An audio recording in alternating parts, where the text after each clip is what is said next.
Bonjour, bonsoir à toutes et à tous et bienvenue. Bienvenue dans une émission de partage, bienvenue dans une émission de plaisir, bienvenue dans une émission de partage du plaisir, cinématographique en ce qui nous concerne, du moins pour l'instant. Bienvenue dans ce nouvel épisode de D'Explorer et bonne année puisque c'est le premier épisode de l'année. J'espère que vos projets se réaliseront, j'espère que votre émerveillement pour le cinéma n'en sera que plus décuplé au fur et à mesure que de nouveaux projets et de nouvelles œuvres viendront enrichir votre imaginaire de cinéphile. Nous sommes là, comme d'habitude, comme tous les lundis, pour parler d'une œuvre qui m'a marqué, qui m'a intéressé, qui a soulevé chez moi des interrogations. Et aujourd'hui, mesdames et messieurs, afin de bien inaugurer cette nouvelle année, j'ai envie de vous parler d'un très très bon film. J'ai envie de vous parler d'une petite pépite absolue de maîtrise de mise en scène. J'ai envie de vous parler de cinéma comme revendication d'un acte de liberté. J'ai envie de vous parler de Spencer, réalisé par Pablo Larraín.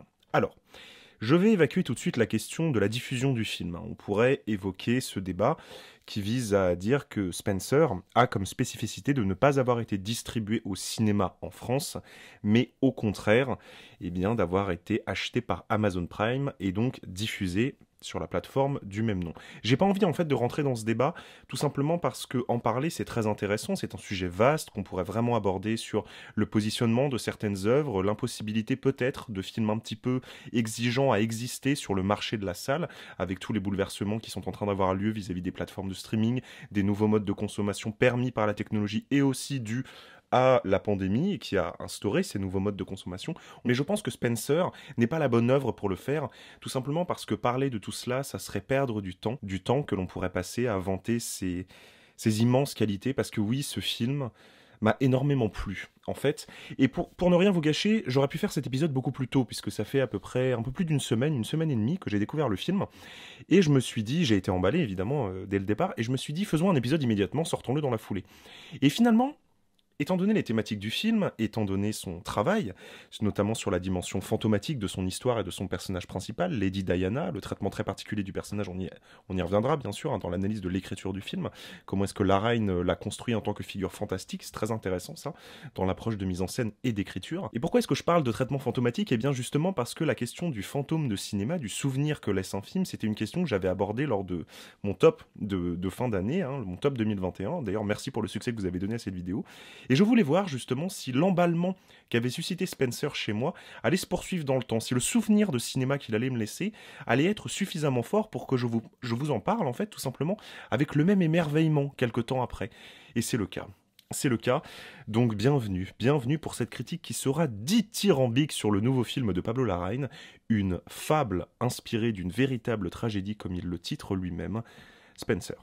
Alors pour les 2-3 du fond qui dorment, comme d'habitude, on va vite faire résumer de quoi il s'agit. Spencer nous raconte 3 jours de la vie de Lady Diana, plus précisément 3 jours qui entourent Noël. Nous avons la veille de Noël, le jour de Noël et le lendemain de Noël, fêtés dans la famille royale par le personnage principal, Lady Diana, interprétée par Kristen Stewart, contrainte et forcée par sa fonction et par les obligations familiales à être présente, alors même qu'elle déteste la fonction qui lui incombe, qu'elle déteste les personnes présentes, qu'elle déteste cet endroit, enfin bref, qu'elle a tout sauf envie d'être là. Et rien qu'avec ce résumé, on peut tout de suite remarquer quelle sera la première intention de mise en scène du film, à savoir créer une dimension volontairement insulaire. Donc, c'est-à-dire qu'en fait, l'objectif est de circonscrire de façon très précise l'espace, de circonscrire sa temporalité, afin de pouvoir assister à un théâtre humain, une comédie humaine, dans un lieu clos, dans un espace-temps clos. Une analyse de mœurs traitée comme une fable. Voilà un petit peu l'approche scénaristique que nous offre Pablo Larraín ainsi que le scénariste du film avec ce Spencer. Et la première chose qu'il faut noter, c'est que c'est génial en fait. Oui, je n'ai pas peur du terme parce que, vous le savez, moi je suis très partisan de la dimension émotionnelle primaire du rapport à un film. Et un film qui procure autant d'émotions, c'est nécessairement un film réussi. Parce que les émotions, malgré le style de Larraín que l'on va aborder avec une certaine froideur, une façon de circonscrire l'espace, donc de contrôler au maximum le cadre, afin de générer justement cette sensation d'enfermement, ce qui peut faire que certaines séquences, parfois, manquent un tout petit peu de vie, et bien malgré tout ça, l'émotion elle est au rendez-vous pour la bonne et simple raison que nous avons un film qui nous raconte en fait une chose très simple. Au-delà de la dimension royale, au-delà de la dimension statutaire, sociale, au-delà de l'analyse, presque anthropologique de ce qui se passe lorsqu'une institution sociale écrase un individu, puisque c'est évidemment ce qui est à l'œuvre dans le film. Ça nous parle de quoi? Ça nous parle d'une femme qui est en permanence au bord des larmes, une femme qui est malheureuse, une femme qui essaye de se battre face à un ennemi beaucoup trop grand pour elle, puisqu'il s'agit d'une institution, l'institution royale, et qui voudrait simplement être libre. Et au cours de ces 3 jours, en fait, ce à quoi fondamentalement nous allons assister, je crois qu'on pourrait le résumer simplement à une quête de liberté. C'est un personnage, Lady Diana, qui veut juste qu'on lui foute la paix, qui veut juste pouvoir porter la robe qu'elle veut, qui veut juste pouvoir manger ce qu'elle veut. Des choses simples, hein. On ne parle pas d'une révolution au sens marxiste du terme, hein. Il ne s'agit pas de renverser la royauté et de décapiter la reine pour repartir avec sa tête dans un panier, non, pas du tout. Non, simplement une revendication d'exister au sein d'un milieu qui ne permet pas l'existence, pour la simple et bonne raison que le principe d'une institution, c'est de chercher à se pérenniser, c'est de chercher à survivre aux individus qui la font. Et vous l'aurez remarqué, je suis un petit peu obligé tout de suite d'aller dans une analyse du discours du film, avant même de vous parler de la mise en scène, parce que Spencer est un film qui a un discours très fort et très puissant, parce que c'est un film strictement social. C'est un film qui analyse une situation sociale et qui le fait de façon totalement honnête, c'est-à-dire que ce n'est pas le genre de film, c'est presque un essai en fait, c'est ça que je veux dire. C'est pas le genre de film en fait où on suivrait une histoire et on pourrait en tirer un discours. Là non, le temps du film est tellement réduit, l'espace du film est tellement réduit qu'on ne peut se concentrer que sur une seule chose, à savoir la situation sociale dans laquelle évolue le personnage. Et c'est évidemment une analyse de cette situation, une analyse de comment l'institution royale brime, détruit les individus. J'avais pris dans mes notes, par exemple, tout ce qui était contrôlé, tout ce qui était surveillé chez le personnage, le temps, parce qu'elle n'a pas le droit de se lever quand elle le veut, elle n'a pas le droit d'aller où elle veut quand elle le veut, l'espace, évidemment, puisqu'elle n'a pas le droit de partir du château, la parole, puisqu'elle n'a pas le droit de dire ce qu'elle veut, et elle n'a pas le droit tout simplement d'exister verbalement dans l'échange avec les autres, la nourriture, comme je l'ai dit, l'amusement et également la santé, puisque lorsque le personnage arrive, elle est pesée. Un ensemble de petits éléments comme ça qui, évidemment, vécus, on va dire, dans l'instant, pourraient paraître anecdotiques, mais qui, mis les uns à la suite des autres, viennent créer un véritable enfermement, viennent créer une prison dorée qui va venir complètement écraser le personnage. C'était important pour moi de commencer par là, par cette dimension insulaire, pour ensuite pouvoir aborder plus en profondeur le traitement que donne Pablo Larraín à ce cadre, très social donc, très analytique en fait, sur la situation sociale du personnage, parce que Larraín, face à un scénario comme ça, on pouvait s'attendre à une mise en scène un petit peu, voyons voir, prenons un autre film situationniste entre guillemets, contemporain, qui est The Square, par exemple, de Ruben Östlund, qui est un film aussi concentré sur des situations très précises, où les personnages sont enfermés dans un cadre extrêmement défini, dans un lieu clos, dans un espace-temps clos, et on va observer comment est-ce que l'institution, comment est-ce que les rapports sociaux vont faire exister les personnages et vont les faire prendre certaines décisions, etc. On pouvait s'attendre à ça. Sauf que ce n'est pas du tout ce que fait Pablo Larraín, et on en revient à la phrase que je vous disais au début de cette vidéo, à savoir le petit écriteau qui démarre le film, la petite mention, une fable inspirée d'une véritable tragédie. Et cette dimension fabuliste de fable, elle est très importante pour définir la mise en scène de Pablo Larraín, parce que Lady Diana, au sein justement de cet espace social, elle n'est pas traitée comme un être humain. Pourquoi? Parce que Lady Diana, dont il était, c'est connu que c'était une femme extrêmement dépressive, qui souffrait de pathologies psychiatriques lourdes, hein, c'est quelqu'un qui allait très mal, qui souffrait beaucoup, de par sa condition, mais également du fait qu'elle n'était pas aidée, qu'elle ne pouvait pas se soigner et pleinement exister au sein de cette institution. Et bien quelque part, le film nous l'amène dans un moment où elle a déjà perdu. Elle a déjà perdu face à cette institution, elle a déjà été dévorée par elle, et donc il n'y a qu'une seule façon de la traiter, dans la mesure où c'est une femme qui n'existe plus pour elle, plus pour elle-même, je veux dire qui n'est plus qu'une image, qui n'est plus que presque comme un tableau, une jolie chose que l'on déplacerait de pièce en pièce, eh bien il la traite comme un fantôme. Lady Diana dans ce film est un fantôme. Elle est filmée comme un fantôme. Le travail du gothique, du brouillard, des grands châteaux, des grands et vieux châteaux anglais, tout ça est extrêmement présent dans le film. Le travail des miroirs également, avec le reflet, voilà, le spectre, la dimension totalement vide, l'image qui est vide de contenu, qui n'a pas de vie, qui n'a pas de temporalité propre, etc., qui vient simplement annoncer sa propre mortalité, puisque la dimension, le thème du suicide est très très présent dans le film, et notamment à travers un autre personnage de femme qui est incarné, une femme du passé. Alors je ne me rappelle plus laquelle c'est, mais c'était une des épouses d'un roi qui en gros s'est fait décapiter parce qu'elle a été accusée d'adultère, et qui vient hanter Diana. C'est-à-dire que nous avons un fantôme qui est contrainte, réduite par l'institution royale au statut de fantôme, qui coexiste avec les autres fantômes, et cette dimension, elle va venir culminer dans la séquence où Lady Diana se rend dans la maison de son enfance, qui est abandonnée, en fait, depuis qu'elle n'y vit plus, et depuis qu'elle a endossé son rôle de princesse.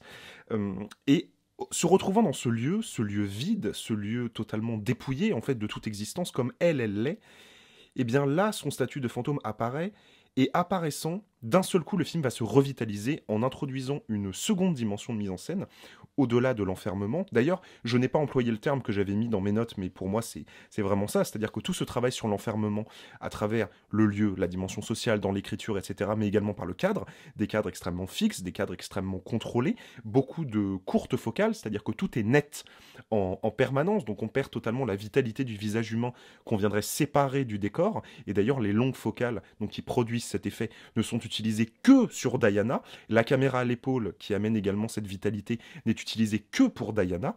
Et justement, lorsqu'il y a concrétisation de ce statut de fantôme, on y revient, eh bien la mise en scène d'un seul coup va se faire plus vivante et va introduire la danse. Et ça, c'est formidable parce que, justement, introduire la danse, c'est une façon très simple, en fait, à l'image, alors que l'Aragne nous avait habitués tout au long du film à quelque chose d'extrêmement droit, d'extrêmement fixe, qui vient écraser les individus, la place de l'institution qui va non seulement corrompre la vie des hommes, mais également corrompre l'image, en faisant vraiment un ordre presque kubrickien, vraiment kubrickien, et surtout que les militaires en plus sont très présents dans le film, donc je trouve ça intéressant de dresser un parallèle avec ça, traiter l'approche kubrickienne de l'image comme quelque chose de négatif qui empêche la vie, et bien dans le dernier tiers du film, cette dimension-là, elle est détruite parce que le personnage de Diana décide vraiment de se rebeller. Et cette rébellion, elle passe par une chose, c'est par le mouvement. Elle passe par la danse. Et nous avons une séquence de danse un peu clip show, montage alterné, hallucinatoire. Enfin, c'est une séquence qui est très particulière pour ceux qui ont vu le film, qui, moi, vraiment, que je trouve absolument formidable, qui vient justement ramener cette vitalité et ramener le corps. Et ce qui est très intéressant, pour rester dans cette dimension sociale, c'est que le corps est contraint. Également, il est contraint par le cadre, il est contraint par l'institution, par le récit, par la fonction. Et la façon, je parlais du traitement fantastique de l'Aragne, mais on peut même aller plus loin dans l'analyse de la mise en scène. Au-delà d'un traitement fantastique, il y a parfois, dans certaines séquences, un traitement body horror. C'est-à-dire que Diana, dont on savait qu'elle se faisait notamment vomir, ce qui, voilà, c'est une façon aussi d'exprimer sa souffrance psychologique, elle se fait vomir, eh bien elle va faire d'autres choses en fait, un petit peu dans ce même registre, elle va se scarifier à un moment par exemple, il y a un autre moment où elle va manger un objet, qui n'est pas fait pour être mangé, pour le dire tout simplement.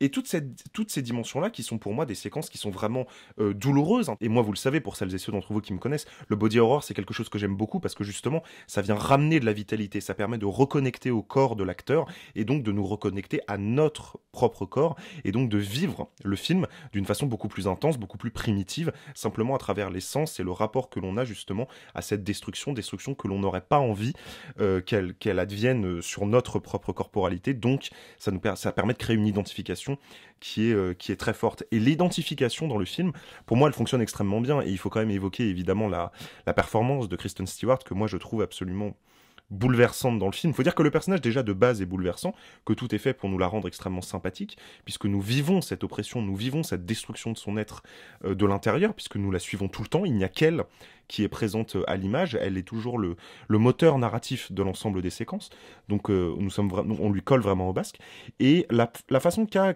Kristen Stewart de l'aborder, en fait, moi c'est ça que je trouve vraiment très intéressant, c'est que dans son approche d'actrice, en fait elle est en permanence au bord des larmes. C'est-à-dire que tu sens qu'elle a envie de pleurer, mais qu'elle se retient, qu'elle ne peut pas. Elle ne peut pas pleurer tout le film. Et lorsque finalement elle pleure, et là je vous le dis, j'ai un peu les larmes qui montent en vous le disant, lorsque finalement elle pleure, c'est déchirant, c'est bouleversant, c'est horrible, justement parce que les larmes ramènent de la vie, ramènent de la rondeur dans un monde de lignes, de droiture, d'institution. Et évidemment, cette rondeur, cette caméra à l'épaule, ce rapport solaire, hein, parce qu'il y a évidemment tout un travail de la couleur qui est très désaturé, notamment au début très pastel, et qui va se réchauffer dans la dernière partie du film, pour montrer justement que l'élan de liberté du personnage pousse justement à transformer sa conception du monde et à transformer donc le monde autour d'elle au fur et à mesure qu'elle va venir s'affirmer. J'ai envie de vous parler de cette dernière partie, parce que cette dernière partie, elle m'a vraiment... je l'ai trouvé vraiment sublime parce que le film revendique son artificialité, même s'il a une dimension biographique. Et moi, vous le savez, c'est quelque chose que j'aime énormément, cette dimension de comment est-ce que le cinéma peut rendre la vraie vie plus belle. C'est-à-dire que Diana, c'est quelqu'un qui n'allait pas bien du tout, c'est quelqu'un qui souffrait énormément, et le film, en fait, dans sa dernière partie, décide de la libérer un petit peu. De rendre sa souffrance un tout petit peu plus vivable, de lui donner des instants de bonheur. Et en fait, ça m'a rappelé cette sensation que j'ai eue à la fin, vous savez, de Once Upon a Time in Hollywood, où finalement, la femme de Roman Polanski, qui a été assassinée par les membres de la secte de Charles Manson. Je suis désolé, son nom m'échappe et il va me revenir, je suis sûr, au tout dernier moment. Et à la fin du podcast, je vais faire « Oui, putain, c'était elle !» Bon, voilà, je ne me rappelle plus de son nom. Justement, à la fin de Once Upon a Time in Hollywood, il la sauve. Il la sauve et grâce au cinéma, justement, il corrige le réel et il en fait quelque chose de plus beau, démontrant donc la puissance de l'art et son impact dans nos vies. Et c'est un peu ce qui se passe à la fin de Spencer, en fait. À la fin de Spencer, on a un vrai moment de respiration. On a la mise en scène qui, en fait, par son pouvoir, sort le personnage du carcan kubrickien dans lequel elle était enfermée pour la laisser vivre. Et elle peut retourner à son corps, elle peut retourner au mouvement, elle peut danser, elle peut chanter, elle peut manger ce qu'elle souhaite sans avoir à se meurtrir pour revendiquer une liberté. Bref, c'est un moment qui m'a ému en fait, parce que moi c'est aussi une dimension de ma cinéphilie, vous le savez, aimer le cinéma quand il a conscience de lui-même et quand il se revendique comme étant un objet propre sur lequel il convient de réfléchir. Et c'est un peu ce que fait Spencer à ce moment-là. À ce moment-là, on se dit, putain, avec le cinéma, on peut faire ça, alors on va le faire. On va le faire, cette femme, on va la sauver. Et moi, c'est quelque chose qui me touche. Et globalement, au-delà de la dimension très très pertinente et très très intéressante du traitement sociologique, de la mise en place de la situation, du travail de l'enfermement, à travers l'étalonnage, à travers la focale, à travers cette façon de considérer le personnage comme un fantôme, cette façon aussi d'élaborer à travers toutes les petites actes de résistance que fait Diana, en fait, cette façon qu'elle a de toujours se rebeller un tout petit peu, mais d'être écrasée jusque dans les moindres tréfonds de son quotidien, ça m'a fait penser à ce qu'on appelle la micro-révolte, ou la micro-révolution, qui est un concept de Michel Foucault, qui est en fait donc un philosophe français, qui en fait avait théorisé l'idée que les institutions et le pouvoir qu'elles exercent sur les individus, elles l'exercent jusque dans les éléments les plus banals du quotidien, et que donc il pouvait y avoir révolte jusque dans les éléments les plus anecdotiques du quotidien. Et je trouvais assez beau aussi que le film soit sous l'égide de Michel Foucault dans cette dimension-là. Mais plus simplement, la raison pour laquelle je vous recommande Spencer, la raison pour laquelle je trouve que c'est un superbe film, au-delà de tout ça, c'est que c'est un film que je trouve très émouvant, très très beau, sur une femme qui souffre, qui se bat, et que finalement, elle est sauvée par le cinéma. Et moi, j'aime regarder des films pour ça. Pour vibrer, pour souffrir, pour être en empathie, pour pleurer avec les personnages que je suis, et évidemment pour adorer un travail de mise en scène, ce qui évidemment a lieu dans ce Spencer, puisque Pablo Larraín n'est quand même pas la moitié d'un imbécile, bien évidemment. Et c'est tout ce que j'avais à vous dire sur le nouveau film de ce réalisateur. J'espère que ça vous a plu, j'espère que ça vous a intéressé. Je remercie celles et ceux d'entre vous qui continuent de me soutenir sur mon compte Patreon. Merci beaucoup. Je vous invite à me suivre sur mes réseaux sociaux, @dex et le cinéma, sur Twitter et Instagram, pour qu'on puisse discuter de films encore et encore et encore, jusqu'à plus soif, jusqu'à n'en plus finir. Je souhaite une très bonne soirée à ceux qui écoutent ce podcast le soir. Je souhaite une très bonne journée à ceux qui l'écoutent la journée. Je vous dis à très bientôt. Regardez des films, aimez des films, rêver de films. Salut tout le monde.